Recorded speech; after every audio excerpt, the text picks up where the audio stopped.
The following program is being brought to you on the Voice America Empowerment Channel.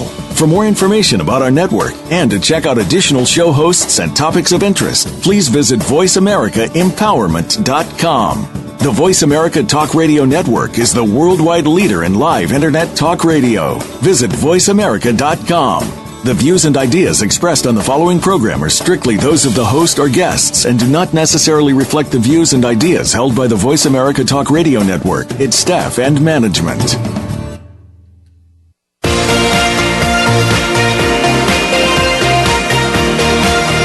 Welcome to Living Well with Ann Beal. Our show is a health show, a lifestyle show, and an empowerment show rolled into one. Get ready to hear some stories of success, healthy living tips, and suggestions to get motivated and live your best life. Now, here is your host, Ann Beal. Merry Christmas, everyone. Good morning and welcome to our show today. Our show today is on empathy. And I have on my show today Dr. Lou Agosta from Chicago, Illinois. He is a professor and specialist in empathy. Good morning, Lou. Good morning, Ann. So good to have you on the show today. Thank you. It is so. I am excited. I am delighted to be here. I am even practically overstimulated, and once again excited to be here. I do want to note that it is actually already Christmas on other parts of the planet. NORAD is tracking Santa's sleigh, and it has been sighted now over Singapore and South Asia. So we are on Internet Talk Radio. This goes planet-wide, whether one is celebrating a festival of lights. People make lights against the darkness at this dark time of year here in Chicago, in the sense that there's not a lot of daylight. So I acknowledge the moment. And I'm here to talk about and to engage with subjects relating to empathy. Well, and it sounds like, even with Christmas and the holiday season, that you are empathetic across the planet about what everyone is experiencing with this holiday. Well, nice point. I mean, I thank you for the acknowledgement. Here's the challenge. The empathy, right? I'm at risk of doing too much talking to be empathic, but I'm nevertheless going to talk because that's the format and the opportunity. And to be empathic, one has to be quiet and listen. And having said that, and nevertheless, I'm going to say, I suggest we begin by defining our terms. What the heck are you talking about, Lou? Empathy, this and that. The nice point, however, is that it is also about boundaries, right? There's this international dateline out there. Australia is 17 hours ahead. So, season's greetings and it is Merry Christmas in Australia and Happy Holiday and whatever you're celebrating on December 25th. A new birth in many ways, a new birth of possibility, a new birth of humanity. And so with that, let me give a short definition of how I define empathy. This is not the truth with a capital T, but this is a working assumption for our conversation today. Yes, empathy, please, go ahead. Yeah.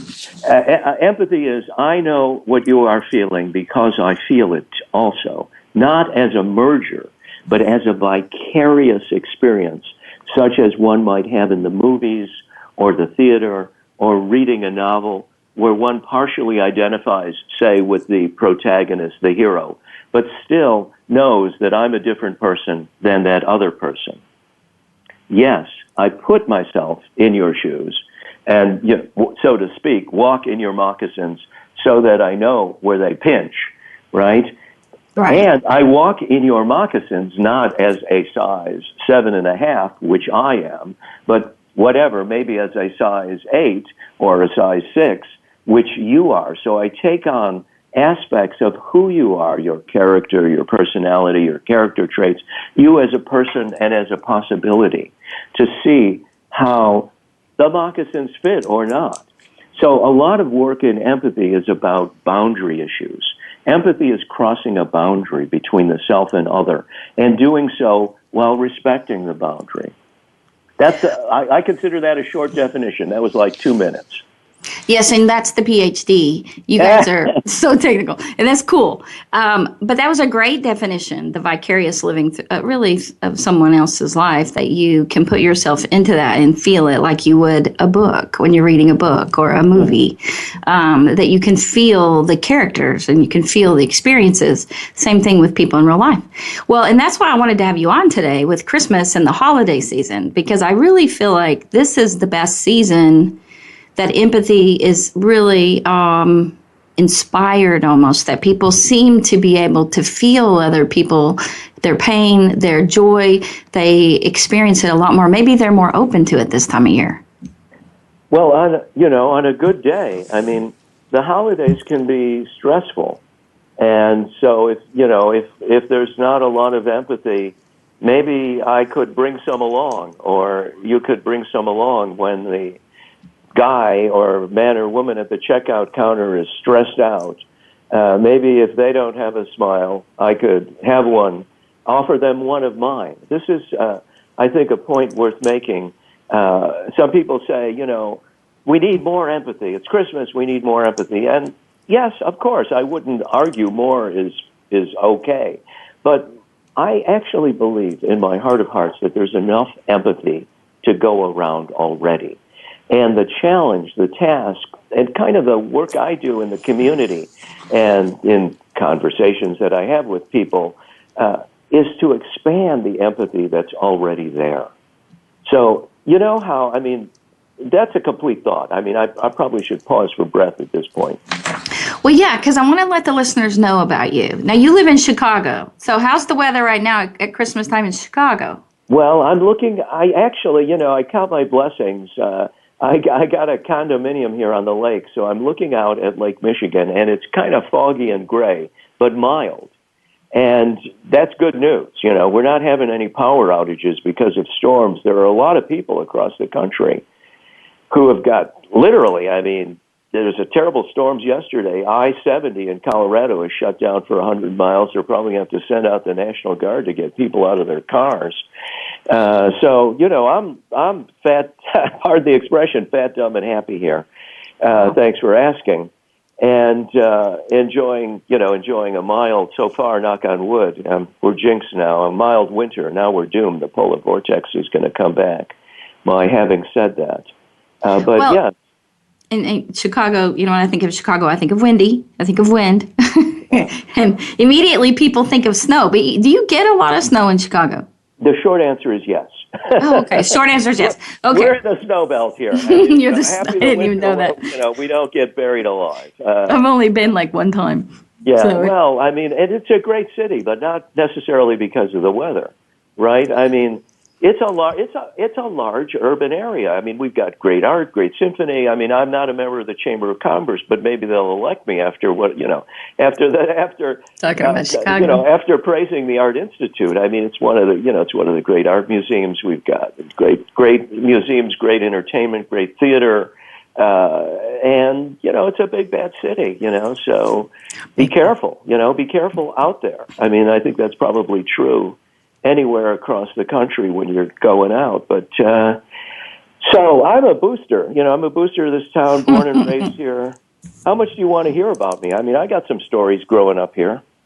Well, I know that you grew up in Chicago, and you went to, what college did you go to? I went to the University of Chicago, privileged and blessed. I went to high school at Loyola Academy, and a Jesuit college preparatory school. At that time, an all-boys school. And interesting thing about single-gender education. They're now co-ed over there. I think all the boys and girls, young men and women, are happier about that. But it was some serious study time. And then they got the one thing they did a lot for me. One thing they did for me is they got me into the University of Chicago. It's kind of a borderline nerd, borderline egghead. If you wanted to see socially awkward, that was me at 17. You want to see that? I've taken, if I may say so, I've taken some ground since then in terms of being able to communicate. But if you wanted to see a socially awkward teenager, just put me at 17 years old in the presence of a pretty girl. Oh my God. And what did you do? Well, I just shut up. I didn't know what to say. But like, blah, blah, blah, blah. What I don't want to do on radio, I just would clam up and be, uncomfortable. And that didn't actually work very well. As you know, this is the age of the socially awkward in a lot of ways. I was socially awkward years, if not decades, before social media hit. You can be socially awkward without social media, without Facebook and LinkedIn and the like. And there are rich comic possibilities there.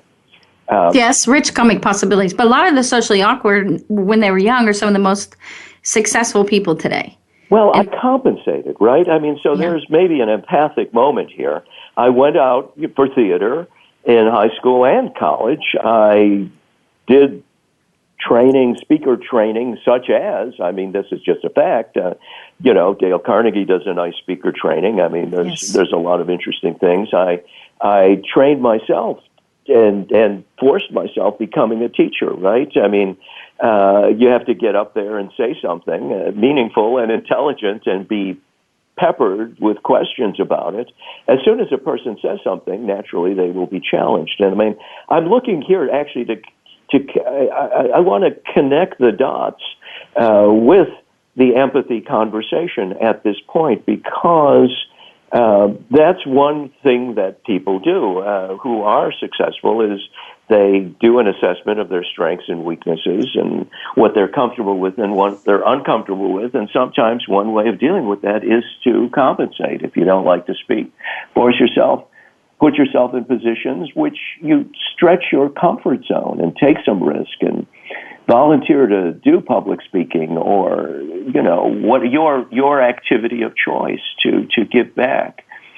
And I'm thinking actually, I'm going to get one funny story that I actually have from high school. I mean, you don't know, but we were talking before the show. I was in Mr. Ehrman's class, now Father Ehrman's class at Loyola, and read Cicero and Virgil in the original with Bill Murray.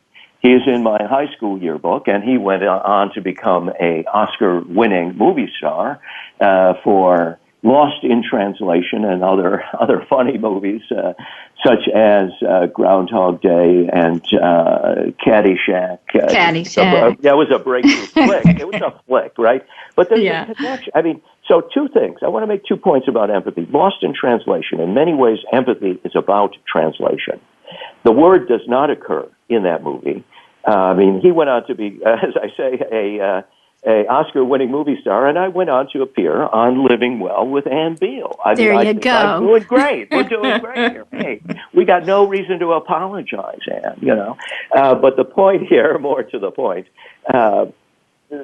empathy is about translating of experience, your experience into mine into yours, about traversing that boundary. How can you ever really know what another person experiences? That's the first point. Well, that's called empathy, getting access to the other person. What are they experiencing in the moment? A kind of emotional contagion, but don't stop there. That communicability of affect and experience has to be further processed. Who is the person as a possibility? What can they be? What's possible for them?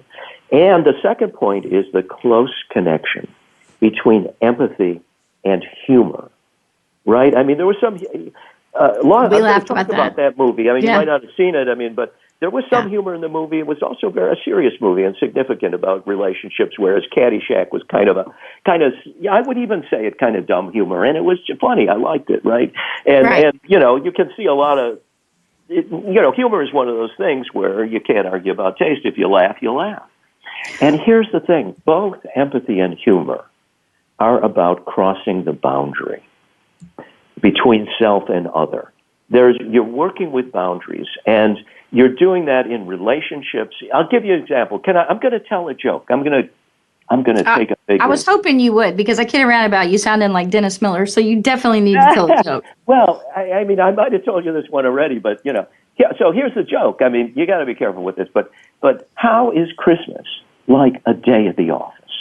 How is Christmas like a day at the office? Give up. Give up. You get to do all the work, and the big guy in the suit gets all the credit. But okay, so drum roll for. So here's the point. Now let's inquire. What's funny about that? Christmas is like a day at the office. Well, that kind of rings true for some people who are stressed out in the holiday, right? But why is it funny? It's funny for a number of reasons. I get to make fun of the boss. Ordinarily, if you insult the boss, the big guy in the suit, you get fired. Let's blow up the boss, right? Like in Caddyshack, somebody's in the wherever they are, and you blow up the outhouse, and that's in the moment that was very funny. Right? Mm-hmm. Yeah, it was. Okay. So, but it's like crossing a boundary. You don't talk, that's a boundary, right? You close the door and leave me alone is number one. Number two, okay, we're not going to go there. But we make fun of the boss, and kind of the Santa Claus is the ultimate authority figure. He's making a list, checking it twice. Gonna find out who's naughty or nice, right? Mm-hmm. That's your conscience, right?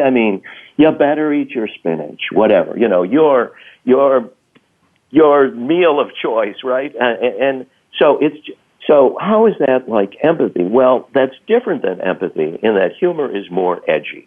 Humor, you get to be aggressive, make fun of the boss. In a way, sometimes it's not that there's not aggression necessarily involved in empathy, but in empathy it gets transformed and shifted in a different way. So humor activates empathy. Empathy can activate humor because they're both aspects of the self, of who I am, of who the other person is, of the self in their good news and in their bad news, and the self and what they're struggling with, and what I'm good at and what I'm less good at. Well, and when you think about humor with empathy, one of the reasons that it's funny when something crosses a boundary, when you say that means that you do something that you maybe shouldn't do, or something that's harmful, or something that damages somebody or embarrasses somebody or something like that.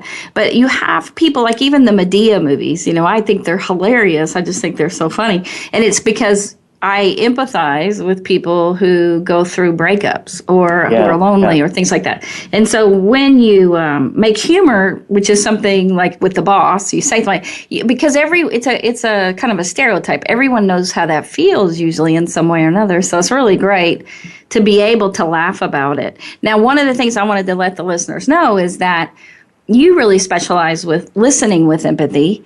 And you've done a history of empathy, and your book, A Rumor of Empathy. Yeah. And you have 2 other books on empathy. And so I wanted people to understand you truly are a specialist when you talk about this. And so I don't want to, get lost too much before they understand your background. Yeah. And you have been a professor for many years, right? Is that right? It is. I have a distinguished and checkered career. And thank you for giving a shout out for the book, A Rumor of Empathy, Rewriting Empathy in the History of Philosophy, encouraging my friends and colleagues to buy it retail.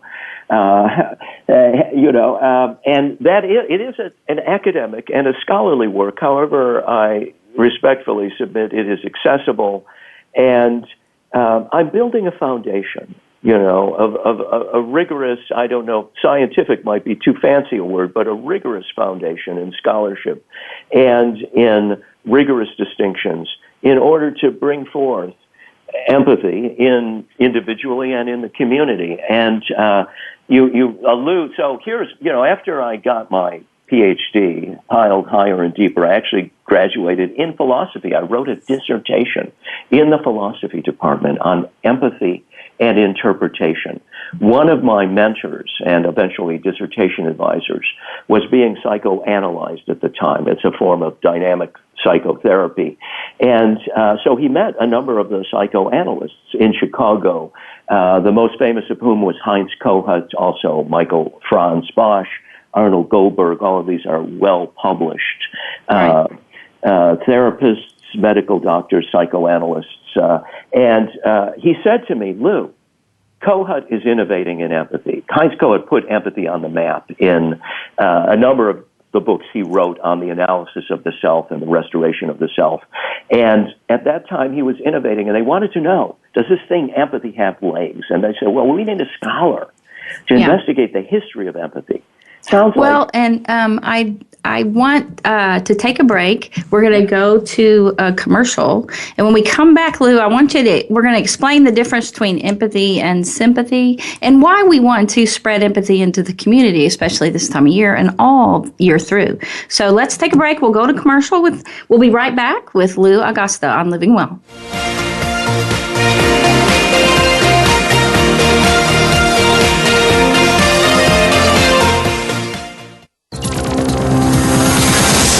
It's your world. Motivate, change, succeed. VoiceAmericaEmpowerment.com.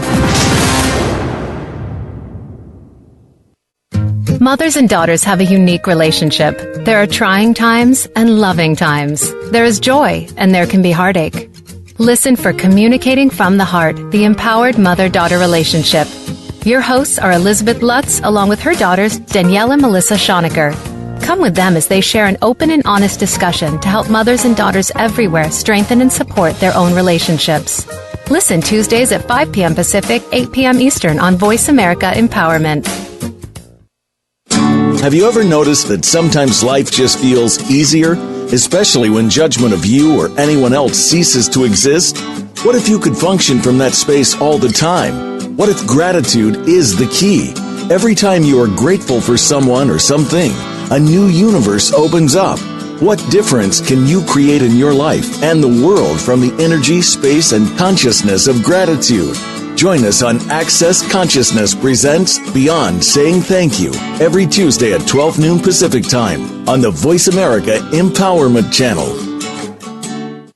It's time to access your magic. Tune in each week to Living in the Magic of Possibilities with your host, Glenise Hughes. Our topics cover finances, personal health, business, relationships, mediumship, and so much more. If you want to access all that is possible in your life, listen to Glenise and her expert guests who've turned the impossible into the possible. Living in the Magic of Possibilities is heard live every Thursday at 3 p.m. Pacific Time, 6 p.m. Eastern Time on the Voice America Empowerment Channel. Build your better business. Achieve that goal. Make good on that resolution. The Voice America Empowerment Channel. It's your world. Motivate, change, succeed.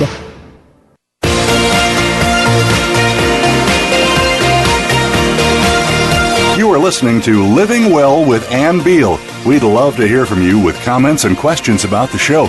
Please send us an email to ablivingwell@gmail.com. That's ablivingwell@gmail.com. Now, back to this week's show. Hi, welcome back to. We are with Lou Agosta, Dr. Lou Agosta, a PhD professor at the University of Chicago, specialist on empathy and author of many books on empathy. Thank you, Ann. And just one correction. I graduated from the University of Chicago 3 times. I actually do not teach there.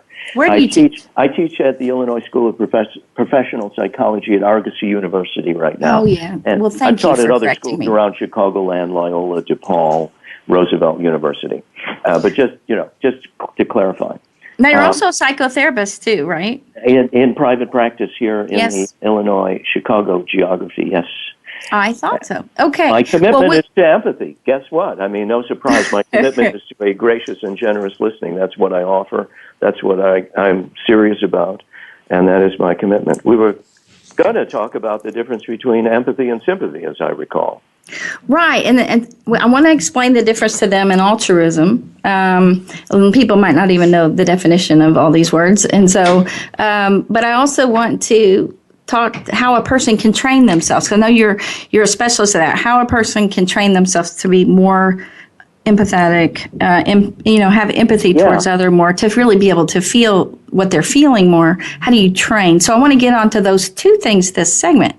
Hey, Lou, if someone wants to get a hold of you, can you let the listeners know how to do that? Well, right off the bat, www.louagosta.com. L-O-U, as in Lou, L-O-U. As in Lou. Augusta, as in, it's pronounced like the golf course, but it's spelled differently. A as in Apple, G as in George, O as in Ohio, S-T-A. Lou Augusta, one word. And there's all the contact data there. You can also email me in a number of places, including Augusta at rcn.com, Robert Charlie, Nancy.com. So thank you for that. And I'm visible in a lot of different places. So wonderful. Thank you for that opportunity and shout out there. And so you want me to just address the issue here? Or yes, I'd love for you to do that. Okay. So basically, sympathy, sympathy means a lot of things. Today, it means basically compassion. It means fellow feeling. Empathy, as we defined it up front in our conversation, means I know what you feel because I feel it too, as a vicarious experience. And altruism is basically taking action to help, to assist, to support the other, right? The other person. So altruistic means being other-oriented. Now, that's quick and dirty, right? I mean, if you will. And what do you think of that? Well, it is quick and dirty. That's true. Okay. So if someone... more about it. I'm just getting warmed up here. Okay. Well, you go ahead. Okay, thank you. I mean, so basically, let me distinguish. Let me tell you a story to distinguish empathy and altruism, or sympathy and compassion. I'm going to go to the New Testament, to the Gospels, which I'm going to actually read as a great narrative, as a great story, right? The man's going up to Jerusalem, a Jewish person, and he gets waylaid by thieves, beaten up, left for dead at the side of the road. The high caste Levite comes along, sees the individual, crosses over, and passes by. The Roman prelate comes along, sees the suffering individual, left for dead, crosses over, passes by. The Samaritan, telling the story rapidly, the Samaritan comes along, he's one of the neighbors, they're not necessarily getting along. He sees, he stops and helps, right? He binds up the wounds, takes the man to the inn, says, I'll give you more money on the way back. Take care of this guy. This is altruism. Now how is this about empathy? Here's the answer. The Levite, the high caste priest in the existing system, the Roman prelate, experienced empathic distress. They couldn't deal with the suffering. So they had to take distance. They crossed over. They weren't bad people. They weren't. I mean, that's my interpretation of the story. They just couldn't deal with it. It was too bad, too messy. They were, in a way, maybe they were too self-centered. But whereas the Samaritan knew, he experienced the suffering of the person at the side of the road left for dead. He experienced the suffering as a vicarious experience. That was his empathy. And his, if you will, his morality, his altruism, his system of values told him what to do about it. He was compassionate. He was sympathetic. He got involved. So there's this distinction. Empathy tells me what the other person is experiencing. My value system, my ethics, my good upbringing, if you will, I know the difference between right and wrong, tells me what to do about it. So would you say that the Good Samaritan had the gift of empathy? Yes. It's a short answer. He had it. He had also altruism and compassion, whereas the other guys who crossed over, they weren't kind of in the moment they were unempathic. They had empathy, but they experienced empathic distress. They experienced suffering, too much suffering to deal with, like burnout, if you will. In the moment, compassion fatigue. How many charities can I deal with, right? I mean, it's like, especially in our age of digital media. Well, and if you think about it, with the time back then, the Jews would have had to, they weren't supposed to touch anything unclean. And so they were coming back from the temple, I think, which was miles and miles and miles and miles and miles away. Yeah. And so if they had touched the man, they would have had to get back on their donkey and gone all the way back miles and miles. I had Dr. Jim Slaughter join us, PhD specialist. And so I had him join us because of you being a PhD. You guys talk the same talk. And so this is Jim. I'm going to introduce him Hello, to you, Lou. Lou. It's good to be with you and get to join you today, and to the listening audience as well. I'm really glad to be able to sit down here in this last kind of part of the program. Yeah. Just so very interested in and how all of your thinking about empathy is developed from the challenges that you were given, as you're writing your dissertation and going through your doctoral studies and that kind of thing. And I think it's a fascinating subject. As I was listening, I was wondering about whether, first of all, whether empathy is a gift, and you guys did talk about that. But I was wondering at the same time, if a person isn't gifted with that, and learn it. I mean, is empathy something that can be learned, or does it have to be caught, not taught? Go ahead. Let me jump right in. I'm going to jump right in because please. I'm the guest. You're the special guest, and we're going to mix it up here. I mean, I think it is a gift, and a gift means something. There are moments. I got to just say it. There are moments when something like grace does show up. I keep my head when others about me are losing theirs. Call that good upbringing, call it grace. There's a lot of different interpretations. Right. And we can put that great narrative. I mean, I'm a shout-out today for Jesus as a brilliant psychologist. He really cuts to the chase here and a great storyteller. And we can put it in its cultural context, what you can't touch, what you can touch. But at that moment, that guy, that Samaritan, he was down with empathy. He had it. And can it be taught? Well, I'll tell you, I claim to teach it on a good day. I claim okay. and it looks like a lot of different things. I mean, I understand that every human being has some capacity for empathy. No matter how. I mean, now we can talk about what's going on in prison systems. We can talk about what's going on in places on the planet right now where there is a noticeable absence of empathy. I mean, there's, right. It is, I mean, yeah, right. I mean, there's, it's conspicuous by its absence. And I understand that the potential is always there. If you're a human being, and had two parents and had some kind of upbringing. Now, so we actually can get into the realm of tips and techniques. It's how to listen. Listen, I'm going to give you Empathy 101. If you were to sign up for some of the training and the empathy seminar training that I do, one of the first tips and techniques right up front, distinguish what the other person is saying from my opinion of what they're saying. Oh, okay.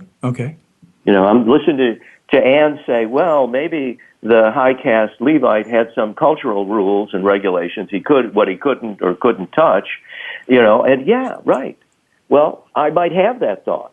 But now that's different than what the story said. That didn't actually come up in the story. Now maybe it was implied. So that's so I just give you an example. Well, yeah.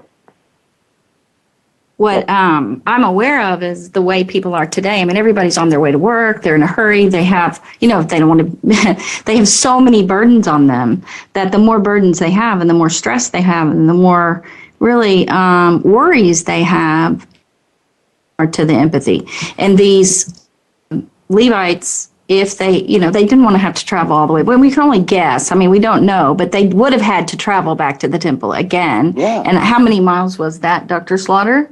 How many miles would you say that was? I don't know because I don't know specifically where he was at the time that he ministered or failed to, decided not to. I don't know, several miles at least. Yeah, for us, and on a donkey, On a donkey, it's a 3-day trip, Yeah, who knows? I mean, but today people are bad it's like, oh, I have to go back to the house 3 miles down the road, or, there's just the more in our society today, the more stress and worries and burdens and all that has decreased empathy. And so teaching people how to feel again and to be able to put themselves in people's place. I think people have an easier time when they read a book or watch a movie than they do watching someone's life. Well, I hear you saying, stress does not spontaneously call forth empathy and a short list of things that make human beings worth being human about, right? I mean, I think it's important to note that. And so a certain kind of attention to that, taking time to attend to that, whether that's on Sunday morning or Friday evening or, some other time of the designated time of the week makes a lot of sense. And more than that, it sounds like you're inviting me to start doing the training. And I'd love to have some of that. I'm good with that, Yeah.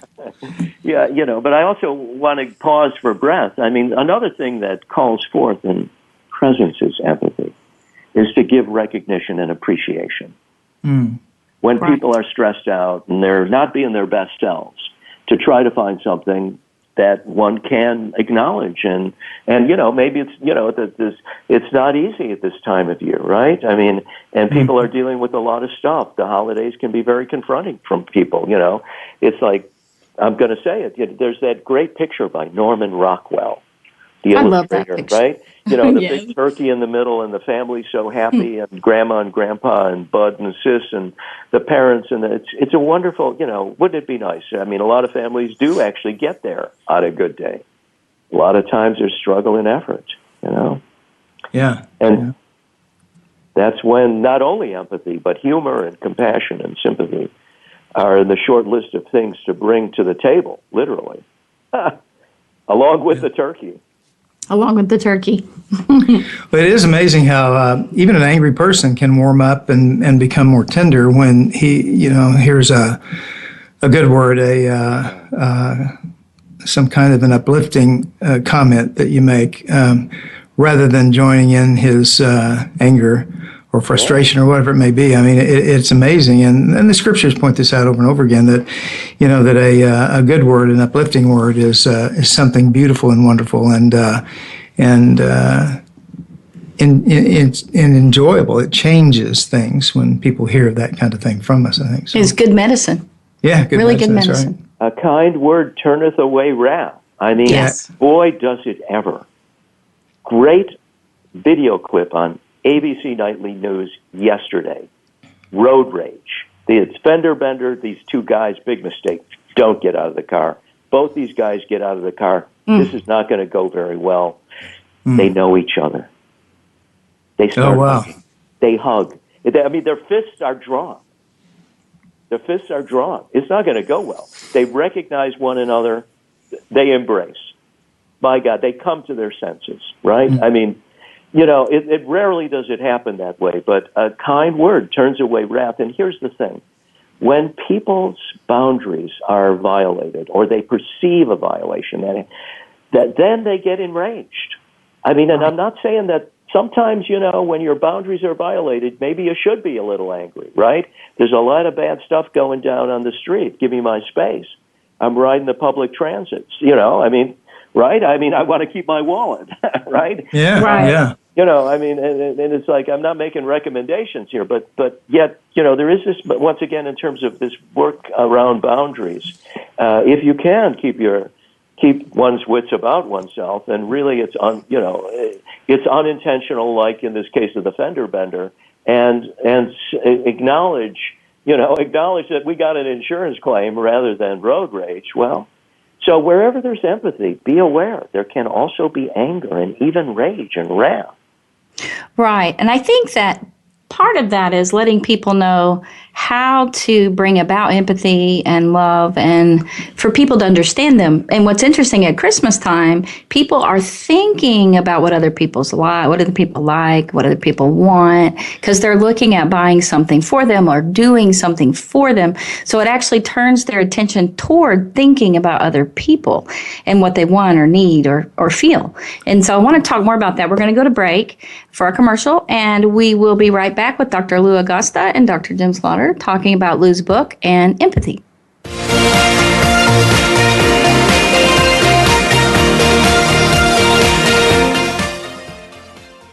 Follow us on Twitter for more great ideas at Voice America Empowerment. What makes you the best you can be? Is it money? Is it success? Maybe it's love, a good career, home, and family. Could it be a bit of all of these things?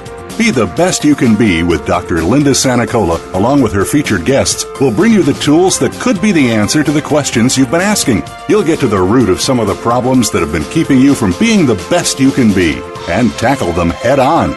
Listen every Wednesday at 9 a.m. Pacific Time, noon Eastern Time on the Voice America Empowerment Channel. Are you living your dream yet? If not, then why not? Everyone has a greatness inside of them to achieve what they deserve in their lives. But how do you find the motivation to get started?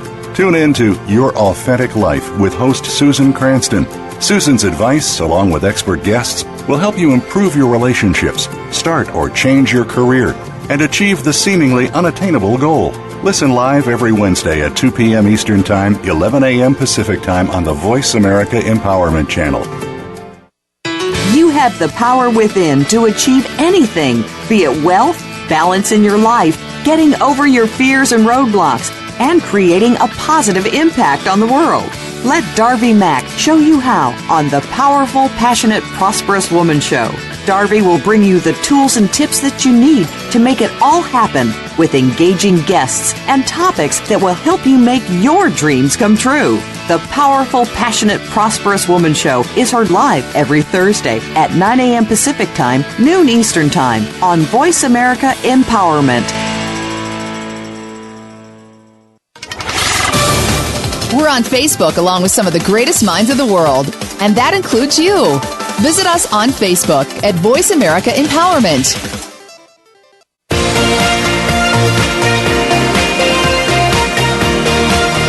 You are listening to Living Well with Ann Beal. We'd love to hear from you with comments and questions about the show. Please send us an email to ablivingwell@gmail.com. That's ablivingwell@gmail.com. Now, back to this week's show. Welcome back. This is Ann Beal, and we have our guest, Dr. Lou Agosta from Chicago, Illinois, a specialist on empathy and author of A Rumor of Empathy and 2 other books about empathy. He knows all about empathy. And Dr. Jim Slaughter and I today are talking to him about how to teach others, how does a person train themselves to be more empathetic? Can they ever be too empathetic? And I think that my number one gift is empathy. When you took the Strength Finders by Dr. Tom Rath, and so part of my job that I've learned over the years, my weakness was to be careful about having a strength in empathy and being able to feel other people's pain and joy and all that. You got to be careful that you don't take it home with you or that you don't get sick yourself or get too sad. So I want to talk to you more about that, Lou. And I just welcome you back to the last segment. And we'll pick up where we left off talking about empathy. Yeah, well, here's what I want to say. In terms of empathy training and developing the potential that's there, people are naturally empathic. People come out. People are born and have natural empathy. Sometimes education, I'm a big proponent of education. Sometimes empathy is removed in the interest of conformity and following the rules. So if one removes the resistances to empathy, empathy naturally unfolds and comes forth. So how would that look in someone like today for the holidays? How does that work, right? I mean, what are the resistance? Empathy is like motherhood and apple pie. Who would knock it? Well, wait a minute. Let's talk about my mother. And now this apple pie looks pretty good, but it doesn't conform to my diet. I'm spending way too much time at the gym as it is, right? So here, you see what I mean? I think there's significant resistance to empathy, and it looks like, yes, egocentrism, to an extent, partially analyzed narcissism, what you might say, being right, my way, right or wrong, my way or the highway, you get that moment, that doesn't work very well. Looking good, I don't want to look bad in front of my peers, and sometimes, sometimes I screw up, and I got to acknowledge it and own it. So those are the kinds of resistances that show up. Right. And if people have been harmed when they have shown their weaknesses or when they've been wrong, as you know, social media can be relentless about hurting people when they've been wrong. People can harden their hearts towards showing their weaknesses. And yeah. Yeah. Well, let me jump in on that too, because that's about boundaries. Bullying is a boundary violation. It's certainly a boundary issue, right? Because every 8-year-old now, there's whole levels. I mean, that's exploded onto the front pages. And it's about having firm boundaries and being empathic, being compassionate, being funny, being sympathetic doesn't mean being a doormat. First thing you got to learn is just you got to stick up for yourself. Now, how does that differ from having a chip on my shoulder? Well, there's a subtle distinction there, right? I mean, you've called out an aspect of vulnerability that is important to ultimately being open, right, to other person's experience. And I'm so angry that I can't get what you're experiencing, right? I'm making this up now, right?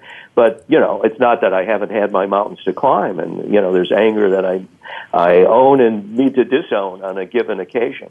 But that's a resistance to empathy, right? I mean, and so if I give up the resistance, it's not like, so the training is indirect. I think it's wise and interesting to speak of empathy as a gift. I mean, that's a language that I work with more and more, and so remove the resistances and empathy naturally shows up. That's the position. That's kind of the approach. And that's really interesting for today. When you think of what's going on around us this time of year, you look in the media and there's a lot of bullying. Authority figures bullying and, media bullying. And kids tell me today, they see on TV bullying promoted all the time with people we're supposed to look up to. Yeah. And so when we see that, and you want people to feel for each other, I don't think the media nowadays really teaches people to think of other people's feelings and to put themselves in their place. A lot of narcissistic, I guess you could call it, media, TV, all that kind of stuff. And so what we'd like to do this time of year, and one of the reasons I wanted to have you on, is to have people to turn their attention away from that and instead turn their attention towards, being able to put themselves in someone else's place, to feel their feelings, to reach out, to care for others, and to be able to find a healthy balance that you teach about being able to be more empathetic to others and help them remove the obstacles. So I assume you help them remove those obstacles. That's the process. I mean, there's an educational process there. There's a therapeutic process there. There's a human communicational process there. One thing I want to say, I do get nailed for being academic and scholarly from time to time, and I'm happy to have my friends and colleagues do so. And when all the academic distinctions are done, all the vicarious experience, all the philosophical categories, all the hermeneutic circles, in empathy, we are quite simply in the presence of another human being. Right. Human being. Remove the filters, remove the categories, remove if you will, the belief systems, which are sometimes useful and sometimes less useful. Remove, when you can, the history. and put there the humanity. I'm a voice for that. Thank you for giving me a chance to call that out. That's where I'm really want to be and want to make a difference. And sometimes I succeed, and sometimes I just struggle like everybody else, of course. Well, and I think that in your case, you do really well with imparting to others the knowledge of how they truly do have empathy inside them, and that they can feel for others. And I think it's interesting when you talked about the news with the two guys that were angry and they got out of the car, and once they realized they knew each other, they instead hugged. And it's interesting as you look in the media, you look at the police and all the things that they're saying about, and people are rallying around, going after people. Well, they don't know those people. As soon as you know someone who's a policeman, you don't want him hurt, or you know someone who, so when you put yourself personally and it's someone you actually know, you don't want them hurt. You don't want, it's more the unknown people out there that signify a certain category, which isn't reality. Reality is we're all humans and we love people that we care about. And so how at this time of year, and to continue as well, how can you truly love them and feel love towards them, even with all your baggage and stress and burdens? You want an answer? I'd love an answer. How much time do I have? Go right ahead. Okay, well, an answer. It's not the answer, but my daughter had a high school science project called the National Genomic Project. National Geographic and IBM teamed up, send in a clip of your DNA. It turns out all the DNA on the planet goes back to some short simian people walking about 3.5 feet tall, walking on lakes in the vicinity of Lake Tanzania, in present-day country of Tanzania in East Equatorial Africa. Get over it. We're all related. Those two people, genetically, those two people who realized, it was such a great visual soundbite there. I mean, it was not going to go well. And, oh, my God, I need my neighbor. And they got over it. They let it go, right? Because you hear people die over parking spots. Guns are out. It's like awful, And that person that you don't know, the boss that you really don't like, that coworker of yours that just gets my goat, I'm related to her or him. Mm-hmm. Now, it's the 3,000th cousin 10 times removed, but we're all related. I think it's very important to realize that. I offer that. That's wonderful. And I think that's a very important acknowledgement for people to understand that we truly are related. And and I talk to some of the most successful people in the world, and it's interesting how they usually have such a good balance of being able to feel others' pain and yet have good boundaries. And they affect people. They affect people because people honestly like someone that seems to like them and understand them. And so the most successful people in the world are able to impart that they care about them in some way and that they understand them. And so you teaching people how to do that, to be able to feel for people, is a very important part of really being successful and being what we call fulfilled and feeling empowered by others because we know how to care for others. Well, that's right. I mean, and that makes me think of boundaries again and how, as you say, successful people are warm and understanding and open to who you or, the people they work with are as a possibility. I mean, leaders, captains of industry, leaders in all kinds of organizations succeed because they surround themselves with people who themselves are good at what they do, and then they give them the room to do their job, Yes. And the people step into that possibility. They articulate a possibility. Now, with the work I'm doing on a rumor of empathy, that's kind of an edgy title because a rumor is a unsubstantiated report, right? I mean, I got that straight out of Matthew. There shall be wars and rumors of war. I said, oh my God, there's a rumor of empathy. Does it hold up? We're going to go look. We're going to try and find empathy, and if we can't find it, we're going to create it and consider the possibility. Now, that's different than what Matthew was saying at that point. But I like, the phrase resonates. So what's the point here? Sometimes that boundary requires speaking truth to power. What does that look like? That's the anger part, right? People are angry about something. And maybe they should be. There's some things going on. I'm going to try to be delicate about the news, but nevertheless, there's some things going on. I'm going to quote a chief of police, a man named McCormick, who passed away recently, obituary in the Wall Street Journal. He said, there is never an excuse for shooting an unarmed man.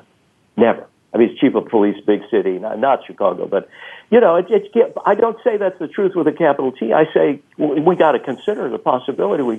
They've got to give the thought. I mean, and sometimes you got to speak truth to power. And, that consists of, here in the USA, it's great. We're privileged and blessed, right? That's not possible in Iran. That's not possible in other, states whose names are in the news, like the lights are out in North Korea again, right? We got to remember that. And I call that out. I don't always know what that looks like, but I'll tell you, I did complete the biography of Malcolm X, and there was a man who knew how to speak truth to power. Martin Luther King, there was a man who, each in their own ways, were inspired by Gandhi and speaking truth to power, and that was a way of processing their anger. Well, and I think that it's important to be able to speak truth to power and speak truth in general. There's good ways and bad ways. And, I heard him say that. I heard the police chief say that. I have a black belt in karate. I can do damage. I'm considered a lethal weapon, right? I don't have a gun, per se. So I think that that's where it's all perception. And I wanted this holiday season for us to have this topic coming into Christmas, for people to really be called attention to them being able to place themselves in other people's shoes or feel other people's feelings, good and bad. And maybe because there's a lot of people out there right now that are distressed, lonely, and that need us to reach out to them in some way or another, and to invite them for Christmas, invite them over for a New Year's dinner or a new birth, wherever around the world, the new light, the winter solstice, Hanukkah, Kwanzaa, and people to invite others over and to reach out to others. Would you say that? I would say that. And I don't want, this is your show, Ann. I have a great quotation here from a teacher of mine, the name of Hannah Arendt. Now, we only have 30 seconds, so can you say it fast? I don't think we can get it. So what I'm just going to tell you what it says. It's about natality and a new birth, and how a new birth brings new possibility to the world. And she quotes the Gospels announcing glad tidings. A child has been born unto us. This is from her book, The Vita Activa. And that is a great way to close, Lou. Thank you so much for being on the show today, and thank you, Dr. Slaughter. My pleasure. For joining us, and you guys have a wonderful Christmas. And we'll see you right after the holidays, or back here right New Year's Eve for Living Well with Ann Beal. Thank you, Lou. My pleasure. Thank you again for joining us. Living Well with Ann Beal airs live every Wednesday morning at 7 a.m. Pacific Time, 10 a.m. Eastern Time on the Voice America Empowerment Channel. We can't wait to see you again next week.